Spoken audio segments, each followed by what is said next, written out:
Одморот не е луксус, тоа е потреба. Сите заслужуваме своја мала приказна на мир. Добре дојдовте во најновата приказна.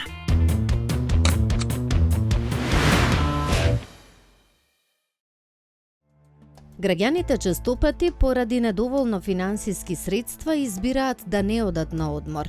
Ги прашавме како изгледа нивниот рецепт за совршен одмор. Средината да биде убава, друштвото да биде убаво. Тоа е совршен одмор. Совршен годишен одмор, дружба со фамилијата. Не е битна локација? Не е битна локација. Вода, ова она, дружење, све. Локацијата дали е битна? Битна е, ама побитно е дружбата. Битно е со кој си. Денешното време е многу стресно. Честопати луѓето и на одмор ја носат својата работа. Па многу тешко се излегува на крај, ама мораме заради децата мораме да успееме да најдеме баланс. Ја носите ли вие работата на одмор? Не, се трудам да не ја носам. Гасите телефон? Не гасам телефон, но знаат моите соработници дека во тоа време едноставно тие денови се одвоени за одмор. Во мое време беше порелаксирано. Во секој случај, мислам, не се мери со сегашното време. Прво работното време, времето што можевме да си дозволиме годишен одмор, да користиме фамилијарно. Што секој ден фамилијарно се собиравме на ручек, бевме заедно. И си посветувавме многу време еден на друг. Према другата моја половина и моите деца. Никогаш не гасам на одмор телефон, а се посветувам на семејството. Не може тоа. Не. Не се двојат тие две работи.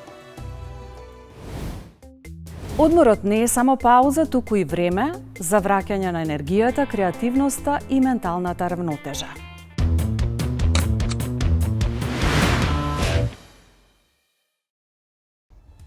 Човекот по природа е активно битие на кое му треба движење, работа и смисла за своето постоење. Работата е извор на основна животна екзистенција, па така, сакале или не сакале, за да преживееме мора да заработуваме. Постојат различни видови на работа кои вклучуваат различен степен на умор, стрес, ризици и тешкотии при работењето. Па врз основа на тоа и се одредува одморот кој ни е потребен. Да го прифатим одморот како некаква инвестиција во менталниот капацитет. Денес живееме динамично темпо, кое знае да биде многу напорно за нас и нашиот организам.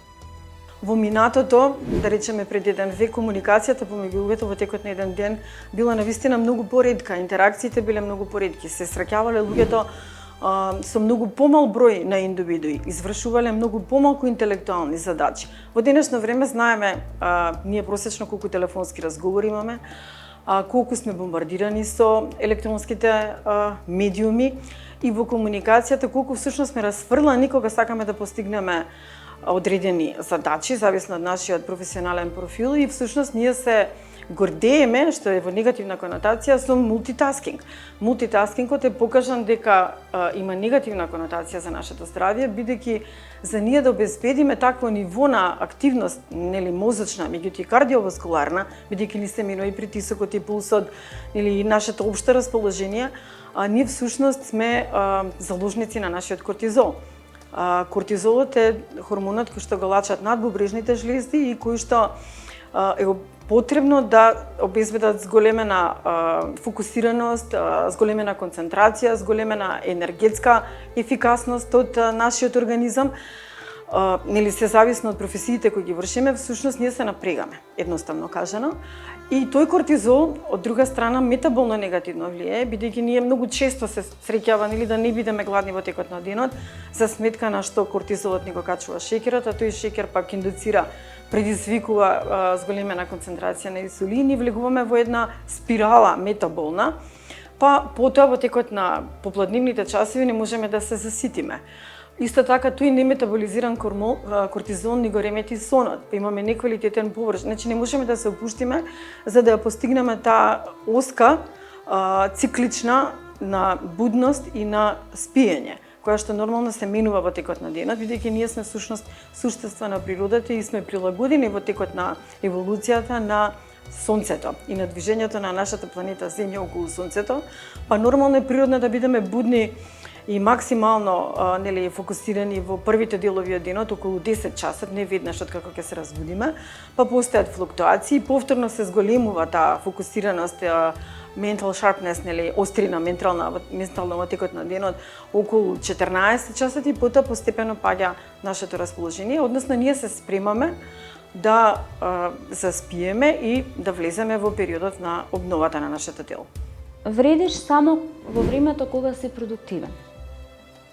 Дали можеш да бидеш целосно и постојано продуктивен ако немаш сон? Ми се наметнува прашањето што навистина не е возможно. Меѓутоа, од друга страна, имаш и луѓе кои што ќе знаат да ти кажат најчесто на работа, одморот е само губење на време, ништо не завршуваш. Баш напротив, ако одморам 5-10 минути, попродуктивно ќе се вратам на работа со посвежи идеи, ќе дојдам до решение што претходно можеби 3 сата ќе го мислам и нема шанса да ми текне. Меѓутоа, откако ќе направам таа кратка пауза и како ќе ми текне не едно, него две. Телото и умот не се машини и тие имаат свој рок на исцрпување. А ако не се грижиме за нив, со тек на време ќе не потсетат. Со анксиозност, со пат на имунитет, со изгубена мотивација или други здравствени проблеми. Потребно ни е одмор за да можеме да функционираме и психички и физички. Односно, со самото тоа што одмараме на телото и на нашата психа, дозволуваме да си го регулираме својот нервен систем, со тоа ја намалуваме анксиозноста, со тоа ја подобруваме нашата меморија, ја подобруваме нашата концентрација, нашето внимание, едноставно можеме подобро да функционираме во секојдневните обврски, секојдневниот живот. Одмарањето, иако е често занемарено, има важна улога во човечкиот живот. Одморот го обновува човечкото тело, но и му овозможува и поквалитетен сон. Тоа го прави еден од важните фактори за добро здравје. Одморот е всушност нашата пасивната фаза на нашето постоење, во текот на која нашето тело се регенерира. Доколку нашето тело го сватиме како систем кој се состои од повеќе подсистеми, како кардиоваскуларниот, невролошкиот систем, коскено-мускулниот, ендокриниот, дигестивниот, репродуктивниот и така натаму, урогениталниот тракт, секој од нив во текот на ноќта, нели, кога ние всушност најсилно одмараме, исто така се одмараат. Тоа значи дека во текот на ноќта мозокот од сите оние активности во текот на денот, процесирање, меморирање, комуникација, решавање на комплексни или едноставни проблеми, па дури и физичка активност во која тој е активно вклучен, се одмара на таков начин што акумулираните бајпродукти, оние токсични супстанции кои се создале во текот на тие активности, потребно да се изфрлат од организмот. Одморот е биолошка потреба и колку и да го сметаме за губење на драгоцено време, мора да се користи поквалитетно. Обично знаеме да класифицираме дека одморот е свесен избор да се паузира. Односно, свесно бираме да направиме пауза од секојдневните обврски. Тоа е еден активен процес кој што ни е потребно да ги препознаеме сопствените потреби и да му дозволиме на телото и умот да се обноват. Од друга страна пак, бегството значи дека бегам од одредена одговорност, дека може би непријатност, меѓутоа најчесто е несвесен дел. Најчесто не сме свесни дека влегуваме во бегство. Па затоа наместо да ни дава чувствено обновување, всушност ни дава сосема некаков си спротивен ефект, кој што моментално е окей, меѓутоа со тек на време сваќаме дека всушност не бутка кон ништо друго. И најчесто такви паузи, такво бегство во наводници да кажем, користиме кога ги отвараме социјалните мрежи, кога инстант правиме некои патувања, закажуваме, кога земаме премногу работа да работиме. Значи самото тоа всушност може да доаѓа од бегство. Како што ни треба храна, така ни треба и одмор. Она што го карактеризира одморот за невролошкиот систем е дека може да се измери всушност струјата која тој ја создава и која значајно нели нормално се разликува од струјата во текот на дневната активност, кога ние сме будни, кога сме активни, агитирани, возбудени, кога учиме или кога сме опуштени. Значи во текот на ноќта доминираат нискофреквентни, а со висока амплитуда бранови. Тоа значи дека во тој момент она што е потребно се расчистува и организмот, односно централниот нервен систем, не троши енергија за процесирање, туку се на едноставен начин кажано се обновува себе си. На сличен начин и кардиоваскуларниот систем Срцето пред се, нели, како централната пумпа во кардиоваскуларниот систем, го снижува притисокот, ја намалува контрактилноста, односно степенот со кој се стега коморите и се намалува срцевата фреквенција. Зошто е тоа важно? Необично е важно, бидејќи всушност срцето тие 90-95.000 удари кои ги прави во текот на едно деноноќие 24 часа, одмара во тие паузи. Всушност диастолата, периодот меѓу контракциите на срцето, кога тоа е всушност период на неговото одмарање. Исто така, значајно се намалува и крвниот притисок, се шират крвните садови и нешто што е исто така особено важно е дека вегетативниот нервен систем, како дел од централниот нервен систем, игра главна улога, ги контролира неволевите процеси и тогаш е активен парасимпатичкиот нервен систем. Па ја регулира работата на бубрезите, ја регулира работата на жлезите со внатрешното лачење, што значи дека сите тие органи кои во текот на денот се активни, стануваат пасивни, а други органи, односно на друг начин органите функционираат, за да можат да го спремат организмот за утрешниот ден, за наредниот ден за функционирање. Недостатокот на одмор значи може да влие и на когнитивно ниво, на емоционално, на креативно, како што кажавте, и психолошки гледано целокупно врз целото наше функционирање. Односно на когнитивно ниво, каде што концентрацијата опаѓа, каде што способноста за донесување на одлуки било какви, дали правилни, неправилни, значи моментални, не сме во состојба да ги донесеме како што треба, рационално да ги размислиме и со тоа и решавањето на проблеми значително се намалува. Додека од друга страна емоциите, кога не си доволно одморен, значи како знаат да направат хаос. Спиењето и одморот не се иста работа. Исто така, многу е важно, особено за младите и адолесцентите, дека во текот на ноќта се случува обновување на мускулното и костеното ткиво. Затоа е многу важно за децата да имаат 10 до 12 часа, зависно од нивната возраст, оптимален сон. Бидејќи, особено по физичка активност, кај возрастните или кај адолесцентите, потребно да се изврши репарација на мускулните влакна во текот на денот, доколку дојде до изразена напрегание, како кај спортистите или оние кои се занимаваат со таква активност, мускулните влакна се обновуваат. Така што нашето тело подложи на таа регенерација во текот на едно деноноќие. Просечно одмор како спиење, нели ноќниот одмор е околу 8 часови, со тоа што морам да напоменам дека тоа е придобивка од после индустријската револуција, нели на крајот на 19 век, до тогаш луѓето просечно спиеле околу 9 часа.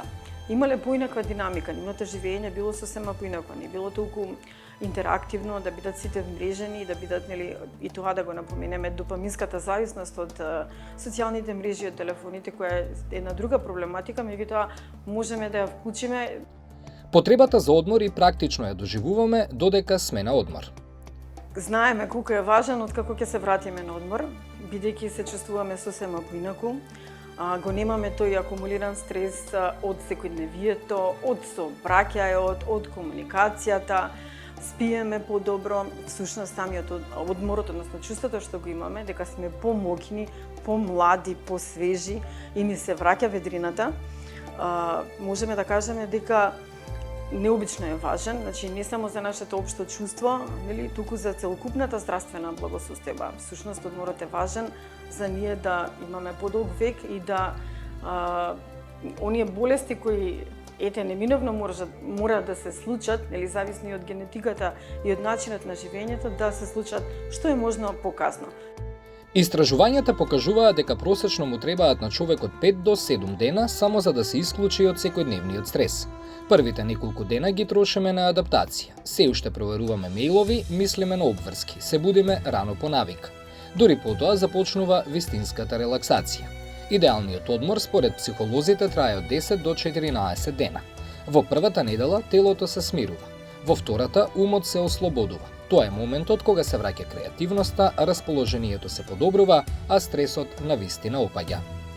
Доколку се сеќавате, во минатото одморите траја по 2 недели, дури по 1 месец, и тоа има своја оправданост, има своја логика, бидејќи навистина нас ние адаптација првите неколку дена, нели да смириме мозочната активност, да се притопиме во новиот амбиент, без разлика дали е динамичен и ние шетаме по историски споменици, музеи или пасивно се сончаме и пливаме на плажа во морето или во езерото.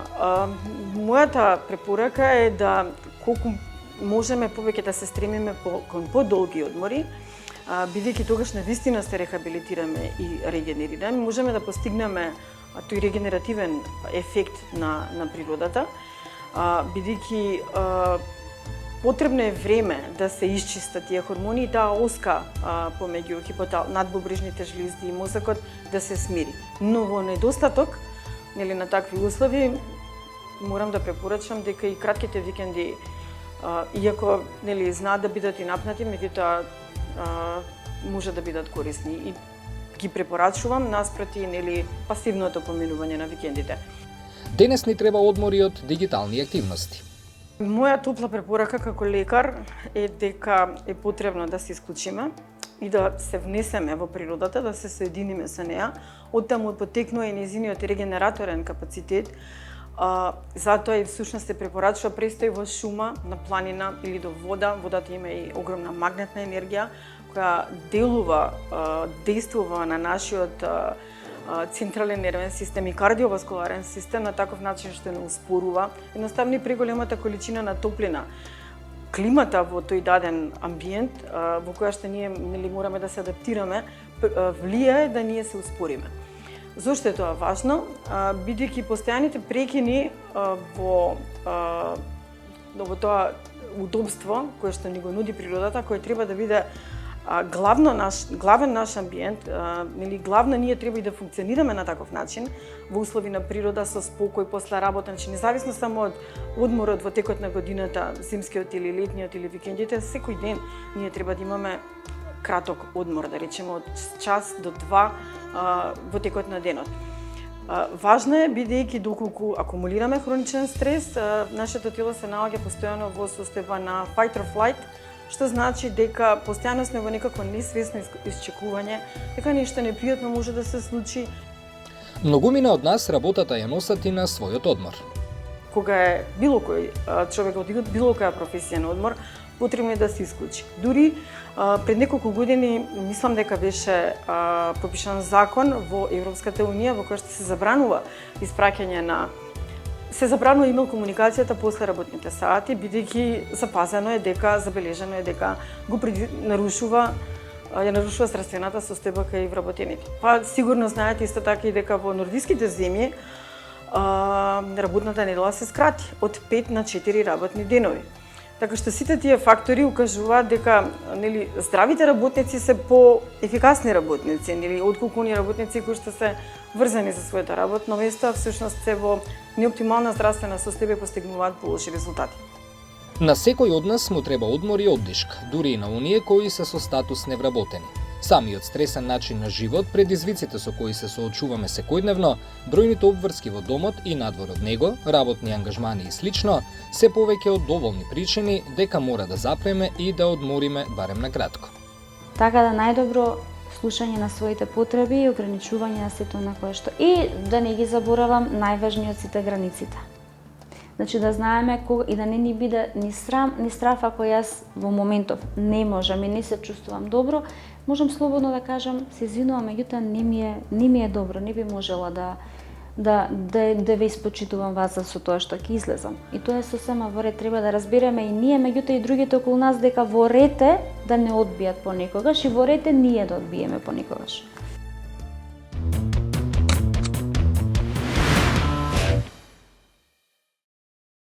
Сите ние имаме потреба од одмор, па во таа насока колку одморот е потреба, колку е луксус или е едноставно само наше право? Да, јас би рекла све. Одморот е и загарантирано право, одморот е и потреба, апсолутно на нас за да можеме да се регенерираме, за да можеме да функционираме. за жал во некои култури нели ја гледам веќе како луксус. Би почнала повеќе од моментот дека нели секаде прво и основно е загарантирано човечко право на одмор, за да ние можеме да имаме достоинствен живот, така да сите колективни договори некаде во фирмите и самите меѓународни инструменти и конвенции обезбежуваат да ние го имаме тоа право, така да нели тоа е регулирано во текот на нашиот работен ангажман. Меѓутоа, јас повеќе би се задржала на оно што е нашата потреба да одмориме вистински, затоа што ако не му дадеме одмор на нашето тело и на нашиот ум, ние генерално влегуваме во ризик да имаме последици кои би дошле до со кои би дошле до една состојба во која може да се развијат одредени болести, каде што ние ќе сме постојано под стрес и притисок и сето тоа ќе влие на нашето секојдневно функционирање. Така е, може да ни се случи прегорување? Апсолутно, да. Тоа е тоа што ние го знаеме веќе, познатиот синдром на согорување или бърнаут. Јас би кажала дека за да дојде до него треба повеќе време, меѓутоа и многу малку. Значи, тоа што овде би го кажала некако да се посвети повеќе внимание на тоа кога нашето тело ни праќа знаци дека ние веќе одиме на патот кон согорување, а тоа би било да можеме да ги слушаме нели внимателно оние мали поместувања во нашиот систем, а тоа е кога ќе видиме дека можеби имаме пад на имунитет почество, или можеби кога ќе сме подолго време раздразливи, или можеби кога ќе се појават одредени симптоми како нели зголемена анксиозност или нешто слично, тоа значи дека ние веќе подолг временски период сме изложени на хроничен стрес. И токму тоа е на хроничниот стрес кога имаме подолго време ни прави да ние се чувствуваме нели веќе изморени, исцрпени, да имаме пат на концентрација, пат на внимание, да не сме успешни во текот на работата, па и во нашето секојдневно функционирање во другите улоги што ги имаме, и сето тоа нормално не доведува до овој синдром на прегорување. Честопани голем дел од нас со оглед на тоа дека живееме во едно динамично темпо, времето кое што ни е одвоено за одмор го скокаме или ја носиме работата на одмор. Колку ова е погрешно и за нашето ментално, ма и за нашето општо здравје. Да. Вики, да, ова е доста интересно. Не би можела да кажам нели персе дека е погрешно, затоа што некогаш имаме нели некои мали моменти на треба да завршам некоја мала активност додека сум на одмор или треба да имам некој повик. Доколку индивидуата смета дека тоа е во негова контрола или дека е важно за да се заврши за нешто за да не ни предизвикува притисок ако не е завршено, можеби би рекла дека е во ред. Меѓутоа тука е многу важно на свесноста до каде е границата и кој е временскиот интервал кој ние ќе го дозволиме кога сме на одмор да сме заедно или со лаптопот, со телефонот или каде да работиме. Некогаш или само во мислите. Така да мислам дека овде е поважно да видиме како кога сме на одмор да си дозволиме затоа што дури еден мал повик кој јас морам да го направам денеска во текот на денот, а јас сум на плажа, во суштина нас не го става мозокот во работен ангажман. Така да веднаш вие имате одреден стрес кој не би требало да постои, доколку тоа се зголеми повеќе, нормално ние веќе менуваме и самата динамика на одмор. Доколку ние сме на одмор, нормално дека ние не можеме да имаме убав разговор или да имаме опуштеност или прошатка некоја, затоа што веќе некој од нас мислите на некое друго место. Така да тие се тие мали моменти кои во суштина на одмор во ред доколку ги контролираме и не прават притисок, меѓутоа генерално му прават проблем на телото. Зошто? Затоа што ние не сме во вистинска состојба на длабок одмор. А за да дојдеме во вистинска состојба на подлабок одмор, тоа значи да ние веќе имаме промена, што би рекле, ова е малку и од биолошки, невролошки аспект, да нашиот нервен систем успе да се одмори. А за да нашиот нервен систем се одмори, нас не требаат активности кои не доведуваат до таква состојба. Нормално за секој човек повторно и индивидуално, меѓутоа тоа што науката некаде го кажува е дека нас не се потребни одредени активности кои се смирувачки за умот и за душата или за телото. Најчесто тоа што ќе се надоврзам на тој момент да одиме малку на пракса на препорака на што би било тука пожелно, кога веќе сме на одмор, пожелно да има активности кои нели би биле од типот на јога, таичи или некои такви видови на физичка релаксација, секако прошетка или тоа што исто познато, нели, опозит на бърнаут синдромот би дошло до овој forest bathing моментот или да ни уживаме во природата, така да мислам дека нема медицинско лице или лицето областна кое се занимава со добра состојба на луѓето дека нема да каже дека нели ова е нешто што е многу значено да имаме стварно еден длабок одмор додека сме на одмор. Ќе се надоврзам на ова. Кај нас имам впечаток дека луѓето кога не може да си приуштат додат некаде на патување да направат некаков таков тип на одмор, викаат немаме средства за одмор. Јапонските психолози сугерираат прошетка во шума, релаксирање во шума, како сугестија за одмор. Баш е тој момент на forest bathing што го викаат сега, што е многу познати помеѓу младите и што е супер што го практикуваат, затоа што баш присуството во природа нас ни овозможува да ние имаме релаксација на подлабоко и клеточно ниво, затоа што мислам дека за да се разбере во принцип длабокиот одмор, многу е битно да знаеме што е стрес.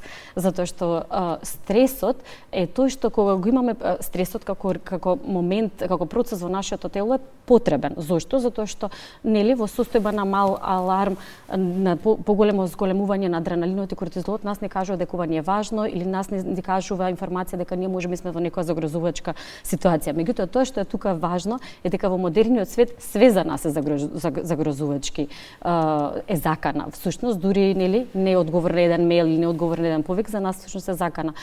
Тоа што е овде многу важно веќе е да ние успееме да знаеме и да сме свесни, свесност е овде многу важна, дека ние кога сме во природа во суштина му дозволуваме на телото да влезе во една природна состојба на безбедност.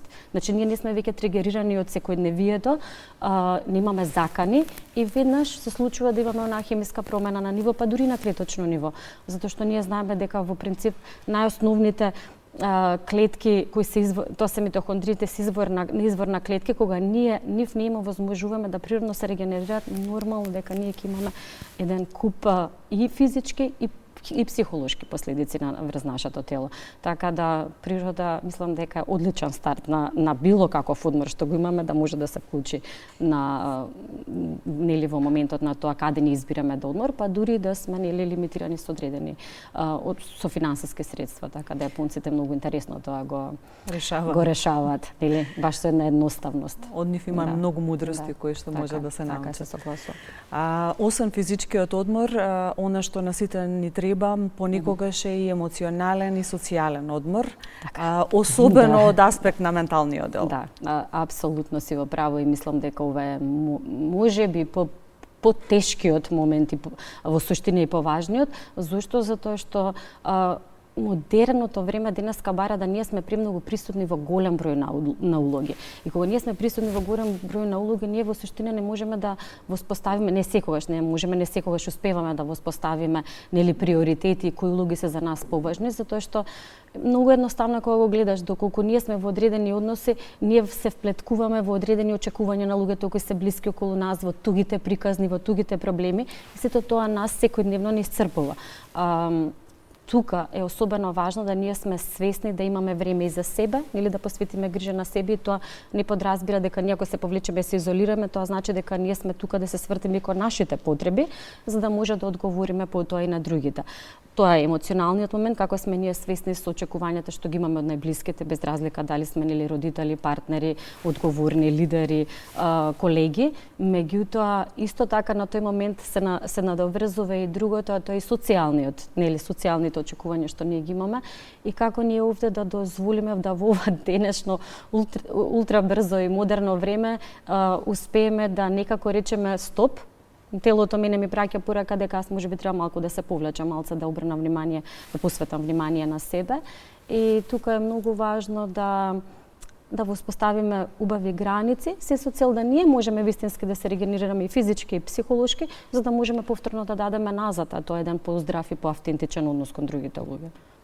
Би сакала за крај да го фатиме и сонот како дел од одморот. Многу мина често пати го поистоветуваат. Ке одспијам, се одморив. Дали сонот е исто што и одморот? Кога збориме за сонот, мислам дека е единствениот процес кој во суштина е битен и за биолошките и за психолошките процеси. Зошто? Затоа што во суштина преку сонот ние на психолошко ниво успеваме да баш да направиме еден мал детокс како би им дошло да е едно ревидирање на нашите односно му дозволуваме на несвесниот дел од нас да поработи за да не исчисти од така некако лаички би го кажала, да не исчисти од сите случувања, од сите емоционални бранови кои ни ги имаме во текот на денот, додека на биолошко ниво нели знаеме од прилика сите тоа што се случува да дозволиме на телото да може да влезе во таа REM фаза, во тие REM фази колку повеќе ги има во текот на денот, толку имаме поквалитетен сон. Тоа е битно нели веќе за нашето физичко здравје. Така да апсолутно е важно да се спомене овде сонот, баш од тој аспект од психолошки, од физиолошки и мислам дека нели убаво кажали старите, без квалитетен сон нема ни среќен човек, нема ни успешен човек, затоа што многу е поврзано со нашето секојдневно и оптимално функционирање. И дали за време на одморот би сакала само да привршиме кога сме дома ги работиме оние активности кои што немаме време да ги извршиме во останатиот. Дали тоа е го користиме, го злоупотребуваме да речеме одморот? Па да, види сега, повторно нема нешто многу што е погрешно овде, вики, затоа што можеби на сите нас пред да ни дојде одморот имаме една потреба да некако си го средиме и домот, што има врзаност некако психолошки со средувањето на умот, така да можеби и тоа некако во ред, меѓутоа не е во ред да ние времето ако е викенд го потрошиме целосно за чистење на домот, а веќе од понеделник не чекаат повторно сите активности во полн ефект. Така да тука што некаде мислам дека е најважно кога сме веќе при крај на емисијата е балансот кој ние го правиме. Јас сепак мислам дека дури да куќата е оставена на вас и треба да се зачисти, не верувам дека секој човек не може да најде барем 1 сат, дали сам, дали со партнерот, дали со децата, да може барем да одвои време за ова што го кажа претходно и ти да е за една прошетка во природа. Сепак мислам дека може да се направи еден мал баланс. Да, убаво е да ни е чисто дома и да ни е средено, меѓутоа не исто така е важно да и ние сме здрави, за да можеме да уживаме во тоа. Така е да направиме една хигиенска чистка во нашиот мозок. И исто на нови момент би додала, мислам дека е многу важно, нели сите знаеме вика кои се последиците на таа секојдневна преоптовареност и од технологијата што ние носиме, меѓутоа од технологијата што ја прави за нас, така да јас не би зборила за тие последици, ама повеќе би зборила за бенефитите, каде што ние си возможиме да имаме не само кога веќе таа временска рамка кратка за одмор, да всушност внесеме еден и дигитален детокс, да ние навистина не е само една прошетка на природа, па вие 5 сата сте после на телефон или на компјутер. Нели ворите нека има прошетката, меѓутоа како ние да направиме и овде еден дигитален детокс, барем кога не мораме, нели, повеќето од нас имаат врзана работа со технологија, меѓутоа кога веќе не може да ние свесно направиме избор, зашто на крај на денот одморот и балансот во суштина се случува зашто ние правиме свесни избори. И кога ние ќе направиме свесен избор да речеме, оке, денеска ќе користам помалку затоа што ми е поважно ова и ова, ние дозволуваме да некако го смириме целиот наш целокупен систем и возможиме да имаме тука, да сме присутни тука сега и овде и да градиме поквалитет и односи како за нас, така и за другите луѓе околу нас.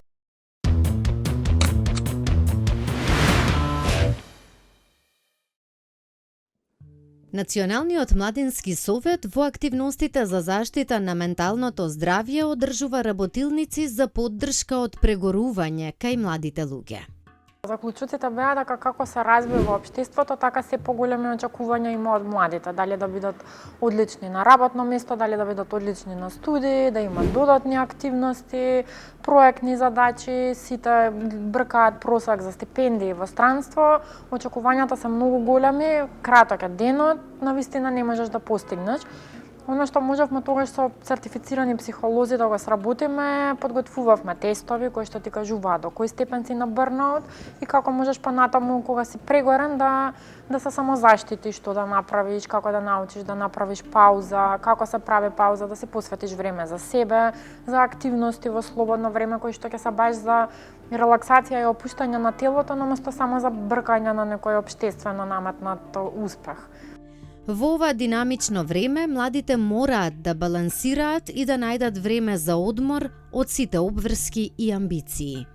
Очигледно е многу важно да се најде време за одмор, бидејќи истражувањата што ги правевме и заедно со стручни лица кога подготвувавме стратегијата за ментално здравје, ни викаат дека 50% од младите во Македонија се или анксиозни, или депресивни, или под континуиран стрес, што пак навраќа на претходното прашање дека оние очекувања се да постигнеш, а за ништо немаш време, баш си го завршуваат своето и придонесуваат за овие податоци. Оно што можеме да го направиме навистина да структурираме одреден дел од денот да биде посветен за активностите кои што треба да ги завршиме, дали е тоа образование, работно место, пријатели и слично, меѓутоа стварно да се посветиме и да имаме некое време за себе, за активности што не релаксираат, дали е тоа патување, дружба со пријатели, прошетка во природа, читање на книга, баш онака некои ситни активности што ќе ги речеме дека не се поврзани со ментално здравје, ама уствари се е поврзано на некој начин со менталното здравје. Мислам дека особено новата генерација Gen Z што ги викаме сите се стануваат се посвесни и малце и нам на останатите ни влијаат и ние да станеме свесни. Бројот на пријавени млади заработилниците што ги имавме за месец на ментално здравје и општо младите вклучени во креирањето на стратегијата за ментално ни покажа дека се свесни, ама им требаат и организации и државни институции што ќе им пружат поддршка да се справат, бидејќи сепак не можеш ти да речеш не одам јас на работа зашто мене менталното здравје ми е важно. Ама треба некои работодавците и образовниот процес, наставниците, сите нас да не обучи како да помогнеме некому и како да се помогнеме себе во грижата за менталното здравје. Како организација ќе продолжат со следење на квалитетот на животот на младите како приоритет, но и на менталното здравје, следење на имплементацијата на стратегијата и трендовите кај младите во државава.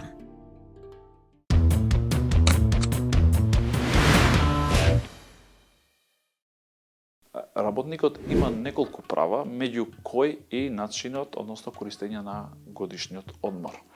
Едно од најголемите прашања што се поставуваат и представки до Државниот инспекторат за труд е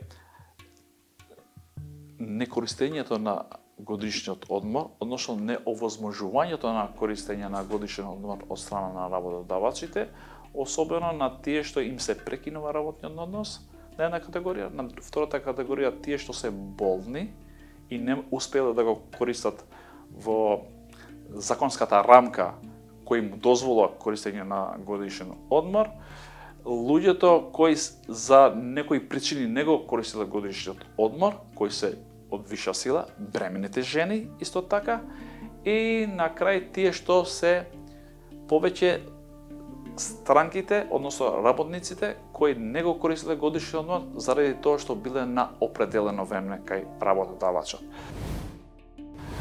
Многу е важно да им се кажува на јавноста, односно на работниците, бидејќи не сите ги знаат своите работнички права, особено начинот на користење на годишен одмор, бидејќи на крај на краишта не се сите правници во државата, но треба да знаат сите работници дека законот им овозможува минимално 20 дена кои треба да ги користат во календарската година, максимално до 30 јуни следната година. Но во принцип, годишниот одмор се користи во календарската година за тие луѓе кои се стекнале со право на годишен одмор. Порака од моја страна да повторам до сите гледачи, односно до тие работници кои не ги знаат своите права или па ги знаат па се на доверба си одат на годишен одмор, јас мислам дека треба да бидат многу предпазливи пред да земат решение да не одат на годишен одмор. И втората порака мојата е сите работници кои се стекнале со право на годишен одмор, без разлика на тоа дали се стекнале со фул годишен одмор, бидејќи има категорија на луѓе кои работат на определено време кај работодавачот. За таа категорија на луѓе кои работат кај на определено време кај работодавач имаат право да го користат 2 дена, односно им следат 2 дена за секој месец поминат на работа. Максимално, значи до 5 месеци има право 10 дена да користи, а автоматски кога веќе има 6 непрекинато работа кај истиот работодавач, тој се стекнува со цел годишен одмор и се подразбира после важат тие правила да го користи до нова година, односно до 30 јуни следната година. секој работник не треба да му верува на работодавачите кој ќе му каже на збор. Значи првен треба писмено да поднесе. На вакви ситуации кога работникот работи на определено време кај работодавачот и ќе му каже ај после 2 месеци, после 3 месеци. Но после тоа, односно кога ќе му заврши договорот за работа, овој нема поднесено барање за користење на годишен одмор, тогаш тој нема право да го користи. Исто единствено што може работодавачот да му даде едно решение дека он нема користено годишен одмор и може да го користи кај друг работодавач. Но тоа не значи дека по дефолт работникот автоматски следниот ден од како ќе му се прекине работен однос, ќе почне да работи кај друг работодавач, бидејќи тој треба да се снајде во животот, да најде нов работодавач. Одморот не е само желба на секој од нас, туку тој е и законско право.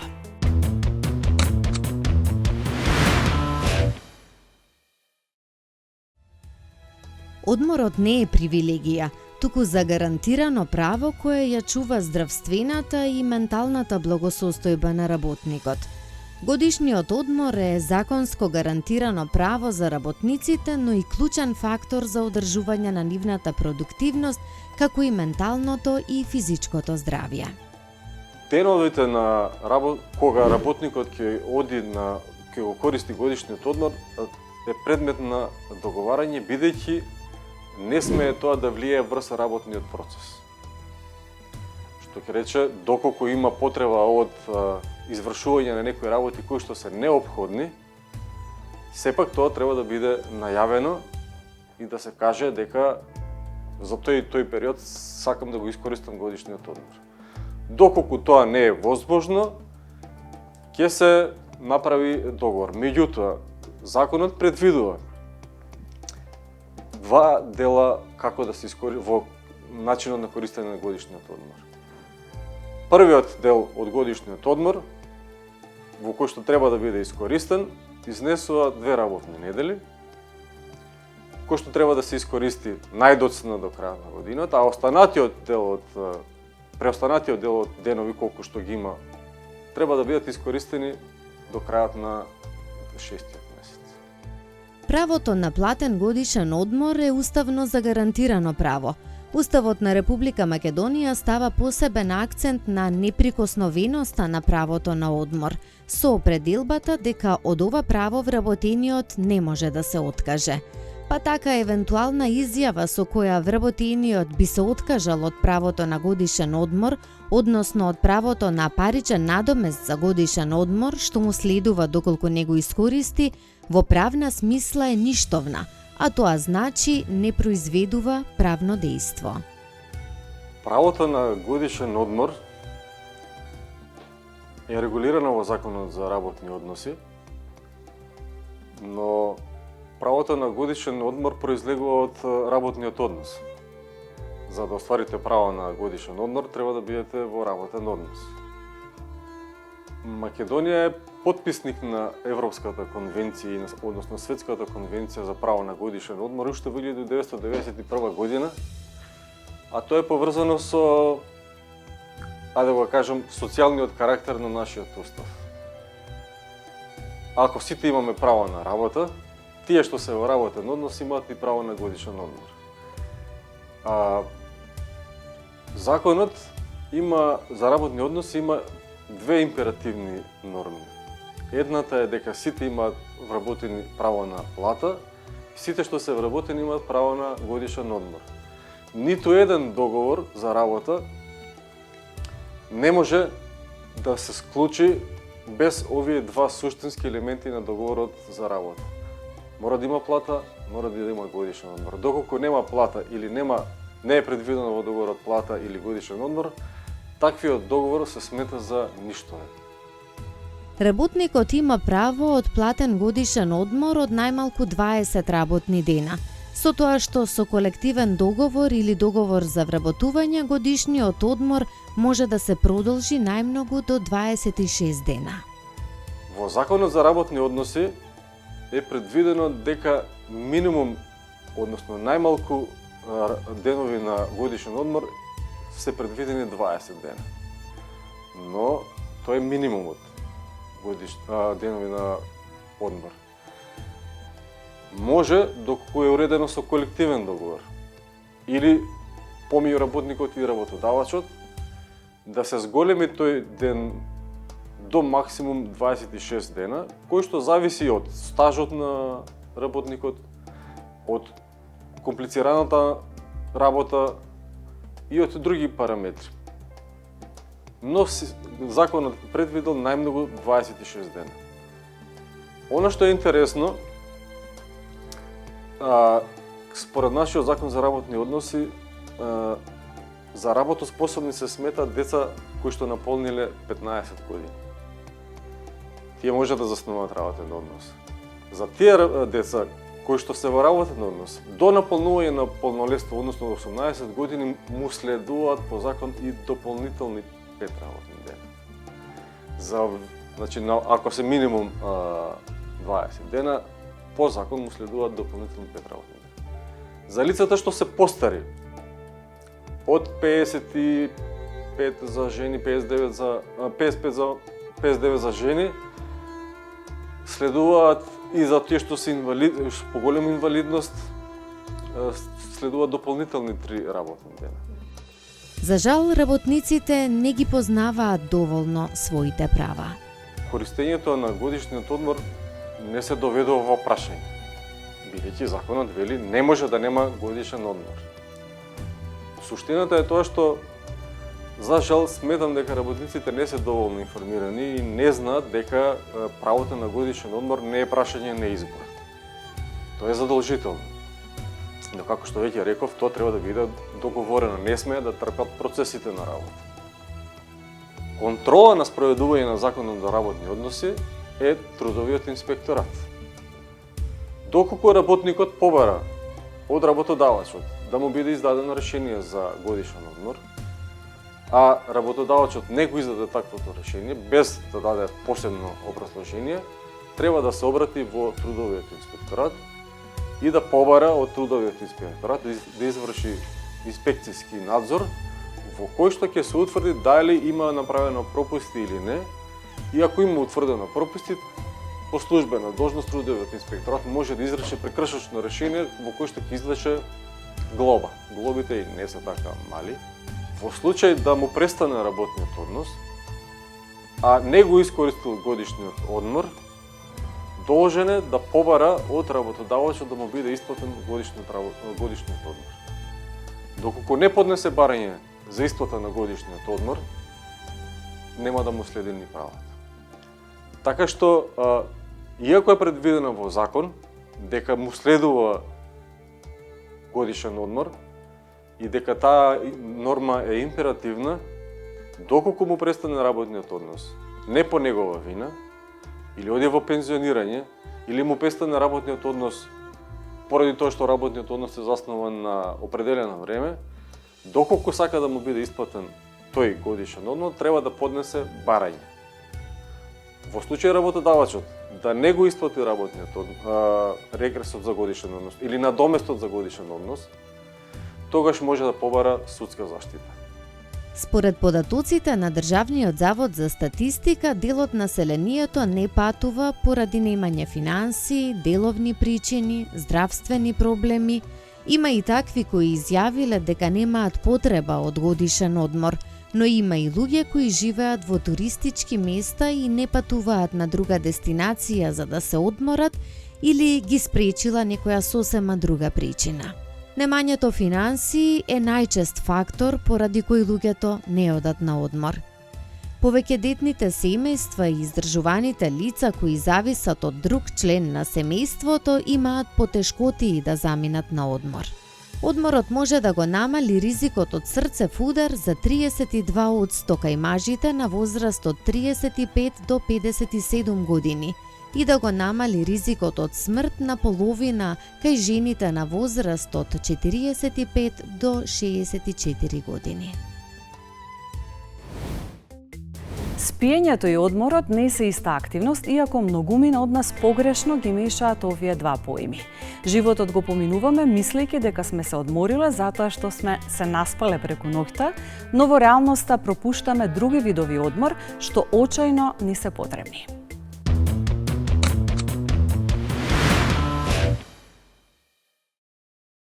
Првиот вид одмор што ни треба е физичкиот одмор, кој може да биде пасивен или активен. Пасивниот физички одмор вклучува спиење и дремење, додека активниот физички одмор вклучува ресторативни активности како јога, истегнување и масажа, кои помагаат да се подобри физичката циркулација и флексибилноста. Ментален и сетилен одмор. За да се одморите психички, за жал нема да ви помогнат 7 или 8 часа сон во текот на ноќта. Без разлика колку сте спиеле, мислите кои ве мачат, само ќе ви ја полнат главата и постојано ќе бидете замислени и нерасположени.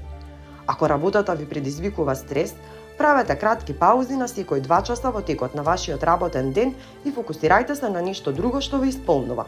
Светлината, компјутерските екрани, бучавата и многу разговори, без разлика дали се во канцеларија или онлайн, ги преоптоваруваат нашите сетила.